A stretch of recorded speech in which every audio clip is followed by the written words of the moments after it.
Who's going to buy these assets at this point? Because you're talking about the biggest players, and Anglo apparently said they're going to shed their coal and iron ore assets. Like, it's like, who's going to buy this? Like, Cleveland Cliffs was even trying to sell stuff, and it's like, well, you could look at a BHP or a Rio Tinto. I mean, if they do want to increase production or have access to greater production when prices do turn, I think buying something is a much better option than trying to build out a mine or start a brand new mine, because it's a lot less risky.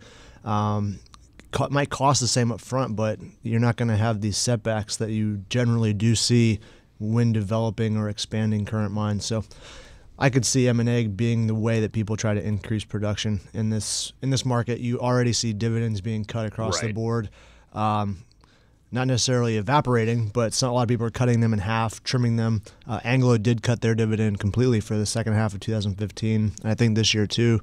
So Tyler, you said you know, given that the biggest players are having, you know, facing some desperation at this point, are any of the, you know, you're talking about hopefully a market turn? Are we at the bottom of the, you know, that's this bad? Do any of these names look good to you guys?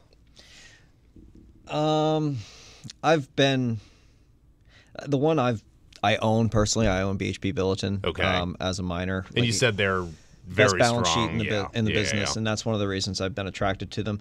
At the same time, I'm still not huge on the buying opportunity right now. I mean, you could, as somebody maybe just like kind of be buying in intervals. I'm not adding a little bit extra to that, being like, yeah, this is looking pretty good right now. I'm still just kind of adding slowly, just at the kind of current pace that I've been going at right now.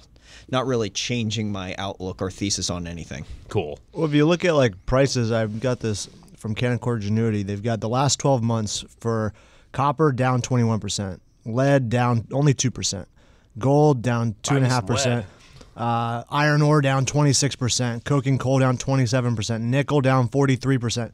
But then if you go back 6 months, 3 months, 1 month, 1 week, you start to see like a noticeable increase in like, so you 1 week changes, most of the commodities are positive.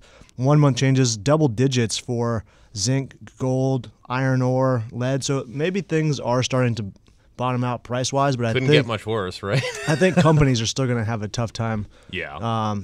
Because these increases in price are off such a low base that they're still not really making a bunch of money. And it kind of adds to the appeal of a Rio or a BHP, who are diversified miners, who have kind of assets across several mining spaces, versus like a Vale or somebody like that, who's much more of a pure iron ore and coking coal kind of player. You know, if you're spread out among some of these ones that we're starting to see a little recovering in, you get a little bit of help. Got it. Cool.